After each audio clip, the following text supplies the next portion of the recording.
C'est vrai que la majorité d'entre vous, vous allez regarder cette voiture-là. Vous allez vous dire, mais qu'est-ce que c'est que ça? Moi, en fait, là, ce que je vois, c'est genre la France, en fait. La famille. Rappelez-vous de ce que c'était les années 90. Le Concorde, comment on était bien, la belle politique extérieure, la belle politique intérieure, la belle réussite de la France. On était respectés. On faisait ces voitures-là. Regardez ce que faisait Renault à l'époque. Ils se sont dit, on va faire une berline, on va la rendre luxueuse, on va lui mettre un moteur de fou, un beau V6, on va lui mettre un kit carrosserie, des jantes, un intérieur full cuir et on va vendre ça au PDG. Et ils en ont vendu à Bernard Tapie, ils en ont vendu à beaucoup de gens qui étaient importants, qui étaient fiers de rouler là-dedans. Moi, je suis fier de rouler là-dedans. Moi, quand je regarde ça, je suis fier de rouler là-dedans. Aujourd'hui, quelqu'un qui a beaucoup d'argent et qui est très puissant, est-ce qu'il va rouler en Renault? Non, c'est une question, la famille. Est-ce que tous vos influenceurs là de Dubaï, de machin, ils vont rouler en Renault? Au contraire, ils crachent. Pour eux, Renault, c'est une marque de clochard. Et tu roules en Mégane RS, ouais, c'est un beauf. Mais moi, la famille, c'est un honneur de rouler en Safran biturbo. C'est un honneur. Regarde ça. Regarde la gueule de la voiture. Regarde comment elle est énorme de devant. C'est un truc de fou. Alors, c'est une catastrophe comme voiture, la famille. C'est catastrophique comme voiture. T'as 0 pièce, il y a une mainmise sur les pièces, tout est introuvable, ou tout est coûteux, ou tout est compliqué. T'as la boîte de transfert qui pète, qui t'emmène toute la boîte. C'est une misère. Personne n'a encore réussi à régler ce problème. Il y a presque plus de boîte. C'est terrible de rouler avec ça. C'est terrible. Terrible. Il faut avoir les 4 pneus les mêmes, gonflés exactement au même bar. Tout est compliqué. La voiture, tu la conduis, tu fais attention. Tu veux pas qu'il y ait d'accro. Tu veux qu'elle ait sa peinture d'origine. Tu veux qu'elle ait ses pièces d'origine. Il faut absolument d'ailleurs que ça reste d'origine. Mais regardez la ligne. Enfin, je trouve ça magnifique en fait. Je trouve que cette voiture, bien sûr, je le comprends 1000 fois. C'est 1000 fois moins beau qu'un Urus. C'est 1000 fois moins beau que je sais pas quoi. Mais regardez, enfin sérieux, j'adore. C'est une voiture, la famille, elle a été produite à 800 exemplaires. Tellement elle était chère et pas fiable, ils l'ont arrêté la voiture, frère. Et ils ont laissé les gens comme ça à l'abandon. Aujourd'hui, de roulables, dans cet état-là, il doit y en avoir moins de centaines dans le monde. Et je suis fier d'avoir acheté un petit chauffage pour qu'elle dorme au chaud. Et de me dire, voilà, j'en ai une qui est belle. Tu vois ce que je veux dire? Comme la R21. La R21 Turbo. Regardez la gueule moche qu'elle a. La R21 Turbo, la famille. Normalement, c'était vraiment le daron fatigué, frère, qui achetait ça pour... Eh ben, moi, je suis fier de rouler ça. R21 Turbo, la famille. Phase 1. 89. Regarde. Mais ça, la famille, quand tu te pointais au Rasso avec ça, mais t'étais un monstre. C'est comme si aujourd'hui, t'arrives au Rasso avec un RS3 900. Les mecs, ils préparaient ces moteurs-là, ils leur mettaient 600 chevaux. Renseignez-vous, la famille, sur l'époque de la Team Coin-Coin. Rien que le Blaze, déjà, ils avaient des R21 qui faisaient dans les 600 chevaux. Ils massacraient tout ce qui bougeait. Vous vous rendez compte de ce que c'est, 600 chevaux là-dedans, la famille? Je sais pas si vous vous rendez compte. C'est un truc de fou. Et pourtant, c'est limite l'ABS, il marche, tu vois. Regarde le cul qu'elle a. Regarde comment... Enfin, regarde cette ligne. Putain, mais les mecs, enfin, qu'est-ce qui va plus, en fait? Même regarde le cul de la Safran. La voiture, tu la voyais, tu voyais juste l'échappement, la sortie qui comme ça, le béquet, tu te disais, putain, qu'est-ce que c'est? Tu voyais les gens, tu disais, oh putain, c'est une biturbo. Et là, tu fermais ta bouche sur l'autoroute. Et regarde ce machin. Pour moi, la famille, je suis privilégié. Je vous jure, d'avoir ces 2 voitures-là, je suis privilégié. Pour moi, je suis spécial. Parce que je suis en charge de garder ces voitures. Je suis en charge de les rouler, de les utiliser à bon escient, de m'en occuper, de les chouchouter. Je suis chargé de ces voitures-là, la famille. Frérot, c'est vrai, même moi, j'ai mon fils qui a 9 ans. Bien sûr qu'il a déjà kiffé certaines de mes caisses. Lui, il adore le RS6. Moi aussi, j'aime beaucoup le RS6, c'est une voiture qui est incroyable. Mais tu penses que le fiston, quand il va descendre, il va voir ça, il va dire, c'est quoi ça? Il est descendu, il a regardé la safrane, il a dit, c'est la voiture des visiteurs, jacouille. Et c'est marrant parce que, pour parler de mes voitures, de mon choix de voiture, j'ai l'impression que je suis tout le temps seul dans mon délire, en fait. Mais finalement, c'est pas grave. Mais ouais, je me sens très très seul dans mon délire de voiture. C'est très bizarre. J'ai vraiment l'impression. Alors autant, pour être franc, autant il y a bien sûr que moi vous le savez, tu vois, mais genre j'ai un amour pour les voitures des générations 90 jusqu'à 2010. Je trouve ça monstrueux, je trouve ça incroyable. T'as des pures pépites, c'est vraiment l'époque où genre les marques de voitures étaient complètement givrées, frère. Ils étaient fous, frère, ils faisaient des trucs de fous. Mais des trucs, quand je te dis de fou, c'est un truc de fou. Et ils ont essayé, et puis plus petit à petit, d'année en année, c'est devenu ridicule, ça a changé, et ça c'est malheureux, tu vois. C'est vrai que d'année en année, avec les normes, avec les nouvelles lois, avec les taxes, avec la taxe pollution, les malus, les trucs, les machins, c'est vrai que les concessionnaires, pourquoi je dis concessionnaires? Les marques ont dû se réadapter. Et ce qui a fait qu'aujourd'hui, on va se retrouver avec des voitures qui sont plus chères que ce qu'elles devraient coûter. En plus, elles sont moins bien finies. Et si tu veux de la qualité, il faut aller dans des marques, c'est hors de prix, c'est vrai. Plus rajouter à ça, bon après c'est en France, mais rajouter le malus, plus ça, à un moment donné, ouais, tu te retrouves avec... moi, l'exemple pour moi, c'est le RS3. Le RS3 2025. Une RS3 2025 neuve, optionnée, ça devrait coûter dans les 80 000. Là, je suis d'accord, tu vois. Déjà, c'est cher pour un A3, faut pas oublier ce que c'est. Mais c'est une très bonne voiture. 70 000 € de malus, frère. Mais qui va acheter ça? Mais pas moi, jamais de la vie, frère. Quel gâchis. Donc du coup, au début, ils nous ont cloqué le diesel à tout va. Donc tout le monde roulait en diesel. Moi, j'ai rien contre le diesel, j'aime bien le diesel. J'aime bien le diesel sur certaines voitures. Les Range Rover en diesel, j'aime beaucoup. Les grosses berlines, tu sais, les grosses BM série 5 ou les série 7 en diesel, j'aime bien, tu vois. Le diesel, c'est bien, c'est agréable à conduire un diesel, tu vois. Moi, j'aime bien le diesel. Ils nous ont cassé les couilles avec le diesel. Maintenant, il faut plus rouler en diesel. Après, enfin, frérot, c'est devenu une catastrophe. Ils nous ont sorti des voitures électriques. Bon, moi, j'ai pas forcément grand-chose contre l'électrique. J'aime bien ça, a son utilité, ça a un certain charme. J'ai essayé, c'est pas pour moi. Peut-être que j'aurai encore des Tesla ou des Taycan dans l'avenir. Je peux pas vous dire, tu vois ce que je veux dire. J'en sais rien moi-même, mais c'est pas quelque chose. Je suis pas hostile à ça, tu vois. Mais moi, c'est pas pour moi finalement. Mais c'est un bon utilitaire, quoi, entre guillemets. Et après ça, puis après ils ont fait passer des moteurs qui étaient nobles, qui étaient mythiques. Regardez combien de constructeurs ne font plus le V12 à la famille. Le V12 ou bien le W12, mais quel kiff. Puis il y a même des constructeurs maintenant, ils veulent plus faire leur V8, ils nous ont rendu des petits 6 cylindres assez bizarres.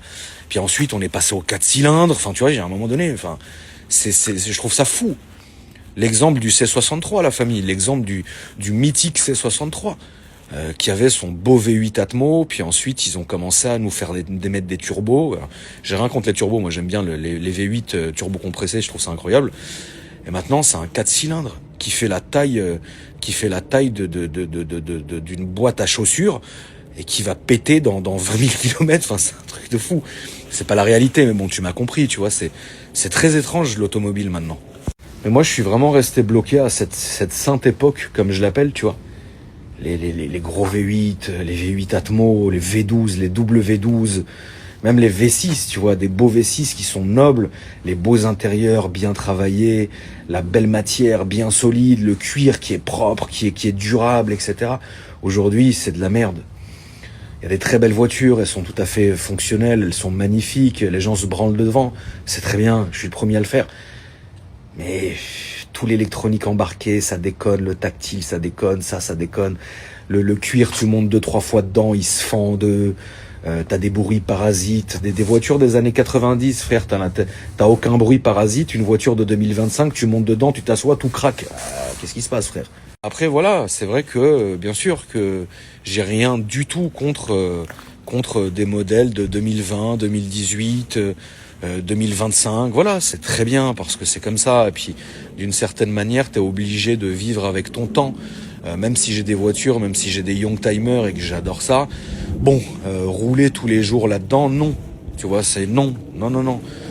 C'est marrant, il y a un gros délire, j'ai une grosse affection pour ces voitures-là, j'ai un ressenti de conduite qui est incroyable, j'ai un plaisir en les regardant qui est génial, tu vois, je me prends la tête pour ces voitures-là, mais à rouler quotidiennement en R21 turbo, non. C'est pas possible, frérot, c'est pas possible. Rouler tous les jours en Safran biturbo, oui, mais non plus, tu vois ce que je veux dire, voilà, t'as envie de rentrer, t'as envie d'être bien. Là, c'est tu conduis à la boussole, hein, frérot. Mais c'est vrai, la famille, hein, là où je suis allé chercher la R21, il y avait des très belles routes d'ailleurs. Il y avait des très belles routes en pleine campagne et tout. Tu traversais des forêts, tu traversais des champs, etc. Il pleuvait, il faisait nuit. Je te cache pas que les phares jaunes, t'es concentré, quoi. Tu vois, t'es concentré, t'as l'essuie-glace qui balaye le toit au lieu de balayer la vitre, tu vois rien à 2 mètres, tu te dis là, il y a un sanglier, impossible, je le vois, quoi. Tu vois, là, il y a quelqu'un ou un sanglier, je ne le vois pas, tu vois. Mais ça fait le charme parce que t'es en train de galérer avec la buée dans la voiture, t'as l'odeur de l'essence mélangée avec l'odeur de l'huile, t'as la rigidité, le moteur qui vibre, t'es assis sur un châssis vibrant, ça freine quand ça veut, le turbo il s'ouvre quand il veut aussi, tu vois. Après, c'est pas des foudres de guerre, mais ça marche quand même, c'est pas des foudres de guerre, mais ça marche bien, tu vois. Mais t'as zéro visibilité. Tu roules, t'as les phares jaunes, un qui éclaire à gauche, l'autre il éclaire la lune, frérot, il éclaire les fusées, c'est épuisant. Et tu conduis, tu vois, t'as la sensation d'avoir conduit une voiture, t'as pas la sensation de t'être assis dans ton salon et d'être dans ta maison et que tout bouge en même temps, tu vois, parce que les nouvelles voitures, c'est vraiment ça. Les nouvelles voitures, t'as envie, et ça peut plaire aux gens, bien sûr, je le comprends 1000 fois, tu vois. Il y a des gens qui adorent cette sensation de monter, comme à la maison, en fait, tu vois, la voiture, elle va d'un point A à un point B, t'entends rien, t'es bercé, tu sens pas la route, tu sens aucune odeur, la radio, le CarPlay, le machin, c'est très bien, c'est magnifique. Mais là, t'as l'impression, avec les anciennes, de conduire une voiture. C'est-à-dire, tu rentres à la maison, t'es content d'être rentré. Tu vois, je me suis pas tapé un sanglier, parce qu'il n'y a pas d'airbag, hein, à un moment donné, tiens. Je suis content de pas avoir tapé un sanglier, Dieu merci, tu vois, genre, tu conduis une voiture, tu vois. J'ai toujours aimé ça, j'ai toujours aimé cette sensation, j'ai toujours aimé ces voitures, j'ai toujours aimé les courbes. Tu vois, parce que c'est très étrange. Avant, avant, les constructeurs, ils se prenaient pas la tête. Ils prenaient une voiture d'origine, le modèle se vendait bien, le modèle de base se vendait bien. Ils se disaient, attends, chouette, on va lui foutre 4 jantes, voilà. On va lui foutre un kit carrosserie, pare-choc avant, pare-choc arrière et bas de caisse, un aileron, enfin un béquet, un gros moteur et vas-y, let's go. Et voilà. Et les gens, ils étaient hyper contents de conduire ça, tu vois ce que je veux dire. Aujourd'hui, pour avoir des sensations, bien sûr que toutes les voitures sont sensationnelles. Bien sûr que toutes les voitures marchent très bien pour la majorité, tu vois. Mais là, c'est vraiment sensationnel. T'as un truc qui fait moins de 300 chevaux, t'as l'impression que t'as 500 chevaux. C'est un truc de fou, tu vois. Et voilà, c'est pour moi, les anciennes, elles ont quelque chose, tu vois. Et moi, j'ai eu tellement de Youngtimer, tellement de belles anciennes, même si finalement je les ai pas gardées toute ma vie, ou 3 ans, ou 10 ans, ou quoi que ce soit, c'est des voitures que j'ai appréciées, c'est des voitures que j'ai apprécié de conduire, c'est des voitures que j'ai apprécié de toucher, c'est des voitures que j'ai apprécié de ressentir, etc. C'est des voitures que j'ai apprécié de refaire, de protéger aussi, tu vois. Et voilà, et je sais que la quasi-totalité des modèles que j'ai possédés et que j'ai revendus derrière, les propriétaires, tu ne les reverras jamais sur le marché, ces voitures-là. Parce que les mecs, ils savent que quand une voiture est passée dans mes mains, même 1 semaine, 2 semaines, etc., c'est une voiture qui a toujours été sécurisée, qui a toujours été bien entretenue, bien lavée, bien réparée, bien chouchoutée, etc., tu vois. Et finalement, peut-être que je fais ça aussi pour les autres, mais moi, ça me fait plaisir en premier de faire ça, tu vois. Maintenant, c'est vrai, je le comprends. C'est vrai que aujourd'hui, avec tout ce qu'il y a sur les réseaux, tout ce qu'on vous montre sur les réseaux, tout ce que vous voyez sur les réseaux, c'est vrai que je pense que des mecs qui font du réseau social et qui sont limite full Youngtimer ou à 90% Youngtimer, il y en a peut-être pas beaucoup, tu vois. Mais c'est vrai que moi, je sais que j'ai un noyau de ma communauté qui adore ça. Et pas forcément que des darons, parce que c'est sûr que quand tu sors une voiture des années 90, oui, c'est évident que tu as plus de chances que ça soit une certaine génération qui regarde la voiture en disant « Wow, trop bien, c'est incroyable, etc. » plutôt que la nouvelle génération qui a été bercé par les algorithmes de TikTok où c'est Urus, Huracan, Rolls-Royce, enfin tu vois ce que je veux dire, je le comprends, c'est des très très bonnes voitures. C'est vrai qu'aujourd'hui, le symbole entre guillemets de la réussite, alors que je vous garantis, la famille, que la réussite, ce n'est pas une voiture. La réussite, c'est pas ça en fait. Après, vous voyez ça où vous voulez, mais pour moi, une réussite, c'est d'avoir une belle maison avec une bonne famille à l'intérieur, que tes enfants ils dorment en paix, que toi tu dormes en paix, que tu sois content de te réveiller, content de te coucher, que tu entendes les enfants rigoler, même si t'es un malade, même si t'es un fou, frère. Mais je vous jure, ça a pas de prix. Je vous fais pas le daron, tu vois ce que je veux dire? Parce que je suis toujours un malade mental, frère, depuis que... Moi, dans ma tête, j'ai encore 10 ans, frère, tu vois ce que je veux dire? Mais ça a pas de prix, je vous jure, la famille, c'est un truc de fou.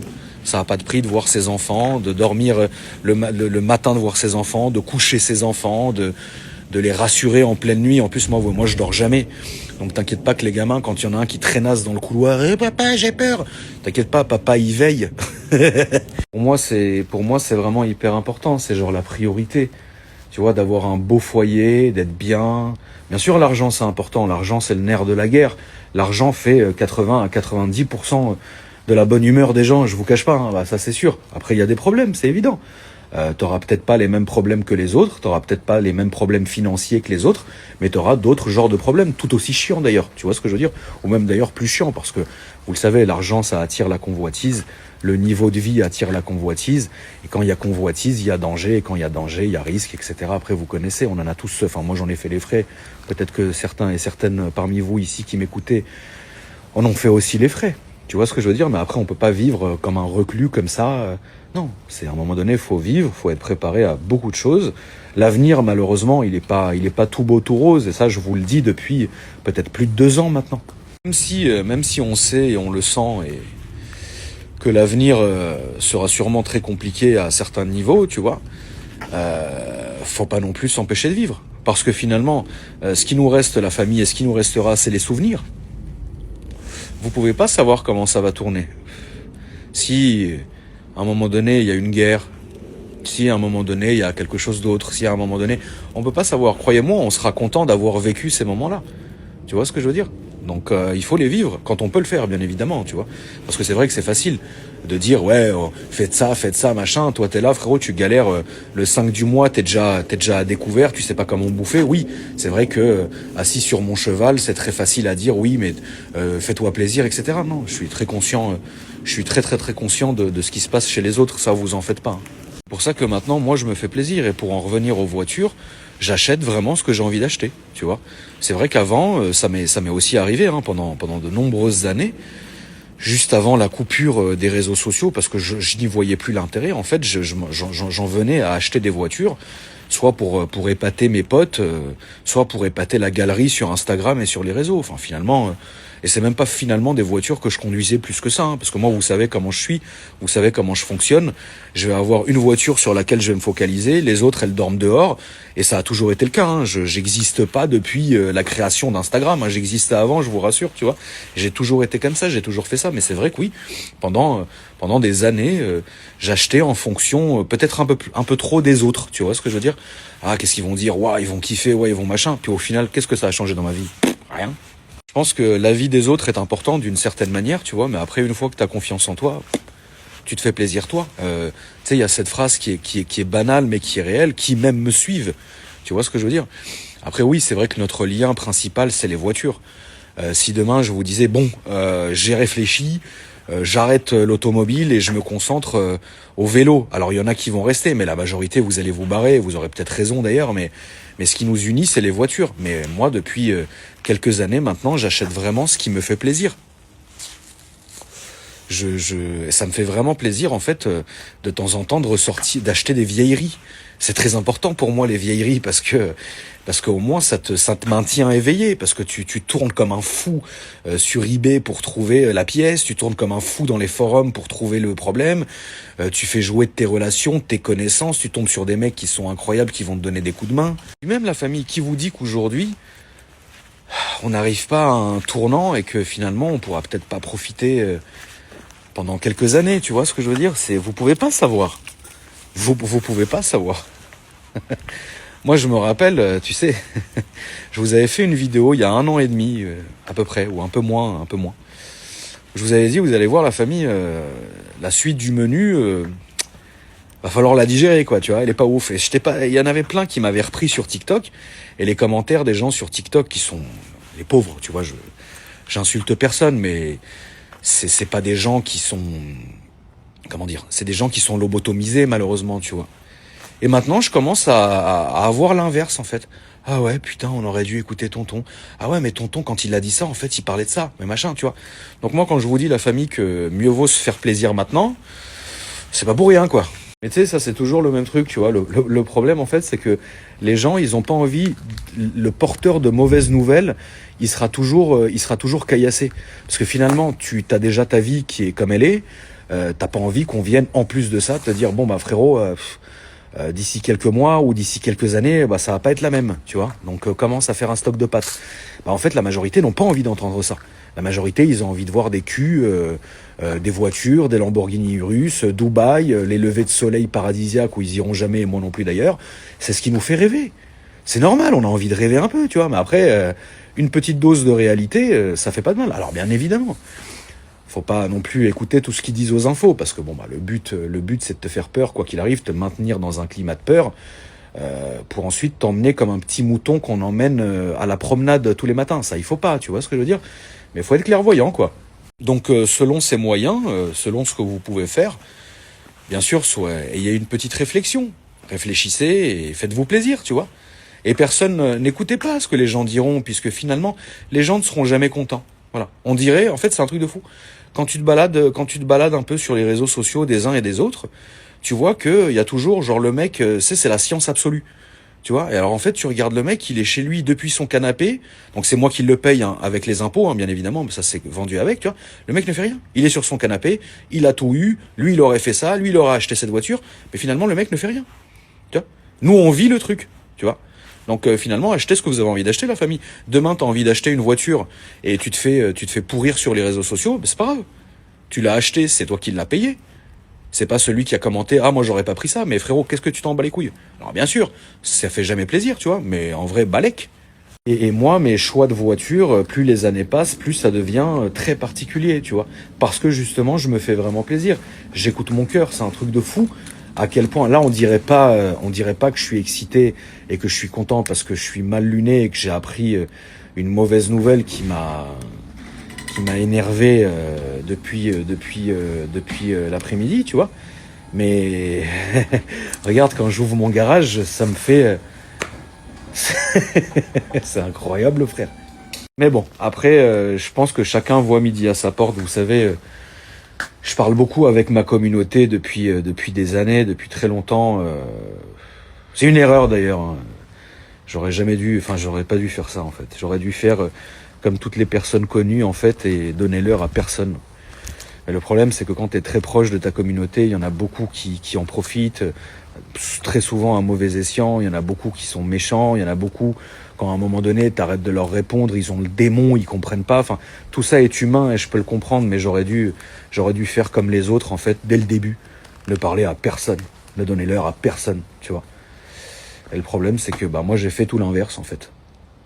Et évidemment, je reçois beaucoup de kiff, beaucoup d'amour de votre part, tu vois. Parfois, moi, ça me fait... Enfin, c'est un truc, ça vous rendez pas compte à quel point je reçois des messages comme ça. On est plein. Alors, c'est vrai que ça me fait plaisir, mais parfois, ça me fend un peu le cœur, tu vois. Genre, parfois, je reçois des messages, ouais, tonton, j'ai acheté ma nouvelle voiture, t'es le seul à qui je voulais la montrer, tu vois. Et le mec, il t'envoie une voiture et il est heureux, en fait. Tu te dis, mais frangin, t'as pas l'air convaincu, ouais, mais tu sais, je peux me payer que ça, et mes potes, ils vont me chambrer ou quoi que ce soit, j'ai honte d'aller au rasso avec. Je dis, mais non, pas du tout, tu vois. Et donc, en fait, les mecs, ils me l'envoient à moi parce qu'ils savent que de toute façon, moi, je m'extasie devant tout et n'importe quoi. Donc, ça me fait plaisir, moi, tu vois ce que je veux dire. Et j'ai beaucoup, peut-être une dizaine ou une quinzaine par jour de messages. Ouais, tonton, regarde ma nouvelle voiture. Je veux la montrer à toi en premier et tout. Et alors, je fais mon maximum pour répondre, hein, évidemment. Mais bon, vous vous doutez bien qu'à un moment donné, ça devient impossible, tu vois. Mais moi, ça me fait vachement plaisir, tu vois. En vrai, c'est vrai, hein, la famille, c'est vous qui m'adoucissez. Parce que moi, à la base, je suis un vrai sale con, tu vois. Je suis un sale con, frère. Et c'est grâce à vous que je me suis beaucoup adouci beaucoup plus patient, beaucoup plus compréhensif. Avant, je m'en battais les couilles. Enfin, je suis toujours une espèce de locomotive qui défonce tout sur son passage et qui sait où elle va et elle emporte tout, à défaut de faire du mal aux autres. Non, mais c'est vrai, hein. Y a des gens, je suis conscient, hein, que je me suis soit mal comporté avec eux, soit j'ai été un sale con avec eux, soit machin. Mais je sais, moi, au fond de moi, je sais pourquoi j'ai agi comme ça. Tu vois ce que je veux dire? Mais après, voilà, c'est vrai que les gens ont toujours été très tranchés en ce qui me concerne. Il y a des gens qui m'adorent, il y a des gens qui me haïssent. Tu vois, bon après, bon, je m'en fous parce que ni ils payent la maison, ni ils payent les voitures, ni ils payent les cigarettes, ni ils payent je sais pas quoi, frérot. Donc en vrai, balèque, tu vois. La famille, vous savez même pas à quel point, genre, je suis fier de mon garage. Alors c'est vrai que je pense qu'il y a vraiment pas beaucoup de monde qui comprennent mes choix automobiles, tu vois. C'est dommage parce que finalement, je pense qu'ici on est tous plus ou moins passionnés de voitures. Après, il y a vraiment plein de gens. Parfois, je reçois des messages de gens qui me disent salut, moi je te suis pour autre chose que les voitures, tu vois, par exemple les stories ou par exemple les vlogs, etc. Tu vois, je fais pas forcément attention à ce qui nous unit, puisque si la personne elle est là, c'est qu'elle y trouve d'un côté ou d'un autre son intérêt, tu vois. Même j'ai des gens, en parlant de concours comme celui que je fais avec Ossine en ce moment, hein, la famille, pour gagner la belle 208 du péché et le virement de 5000 euros, c'est un concours gratuit, etc. Bah, je sais qu'il y a plein de gens qui s'en foutent de la voiture, qui s'en foutent, mais en fait ils veulent juste soit gagner quelque chose, en fait, soit gagner la voiture, soit gagner l'argent, etc. Ça, je le comprends tout à fait. Ce que je voulais dire, c'est que moi, ça me fait plaisir parce que généralement, quand tu termines un concours, t'as toujours ce qu'on appelle un drop, en fait. T'as toujours les gens qui se sont abonnés purement pour ça, qui n'ont pas été sélectionnés, tu vois, et qui se barrent. T'as toujours 10 ou 15% dans n'importe quel concours de gens qui se sont abonnés, qui se désabonneront une fois que le concours est terminé. Et moi, étrangement, j'ai de la chance, j'ai très très très peu de drop, tu vois. Et ça me fait plaisir, tu vois. Et donc, il y a des gens qui sont pas là que pour les voitures, ils sont là pour plein d'autres choses. Après, on est une grosse communauté, la famille. On n'est peut-être pas la plus grosse, hein, c'est évident, mais moi, je vous ai toujours dit, on est l'une des communautés les plus liées. Tu vois, ça fait, waouh, pour beaucoup d'entre vous, des dizaines d'années que vous êtes là, et ça, c'est incroyable. Mais revenons-en à la voiture, frérot. En tout cas, voilà, moi, je suis vraiment satisfait. Pour moi, j'ai quand même un beau garage là, tu vois. C'est un truc de fou, hein. Je vous jure que tout ce que j'ai pu y foutre là dans cette baraque depuis même pas, ça fait quoi, un mois que je suis là. Je vous en ai mis plein dans le garage, frère. Bah en fait là, je suis vraiment genre heureux de ouf. Là, tu vois, j'ai vu la trace. Et pourtant hier, hein, que Dieu m'entende. Hein, j'ai passé aspirateur et serpillière, mais ils ont tellement mis de sel sur la route que ça a fait à la trace de trucs que j'avais nettoyés hier. Donc là, je vais remettre un coup de serpillière parce que moi, je veux que ça soit limpide. Tu vois. Et là, je suis heureux, je vous jure. Ça se voit pas à ma gueule. Je suis préoccupé là par un truc. Je suis très préoccupé par un truc. Ça me concerne pas directement, donc tout va bien. Mais quoi qu'il arrive, je suis énervé d'un truc. Ça m'énerve. Et du coup, c'est pour ça que j'ai pas envie de bander ce soir. Tu vois, j'ai pas envie. Là, j'ai même pas envie de vous faire. J'aurais dû faire la vidéo, mais j'ai même pas envie de la faire en fait, parce que je sais que je suis pas chaud. Enfin bon, voilà la famille. Écoutez, je vous souhaite à tous et à toutes une bonne soirée, une bonne nuit. Putain, ces petits gravillons là, tu vois. Le problème c'est ça, c'est que le sol est beau, hein, mais ça charrie plein de petits caillasses qui rentrent sous les roues des voitures. Et après, il y en a plein dans le garage. En fait, c'est un comment dire, c'est un cercle vicieux, cercle vicieux. Ouais. Bonne nuit la famille, faites attention à vous et je vous dis à demain. Bisous.